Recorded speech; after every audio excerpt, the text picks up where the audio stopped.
Ушул очокторубузга канча кирпич кеткени кызык болсо, анда видеону акырына чейин көрүңүз.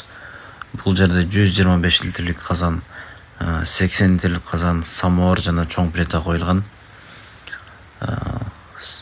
Чоң казанга кой бышырасыз, 80 литрлик казанга аш бышырасыз, самоварга сууну кайнатасыз, чайды кайнатасыз. Плитага болсо 22 литрлик казанды кеңири колдонсоңуздар болот. Курулган жери Сузак району Таран базар айылына курулду. Ушул очокторго жалпысынан 1100 кирпич кетти. Ушул жагып жаткан самоварыбыз 45 мүнөттө кайнады. Бул самовардын литри 38 литр.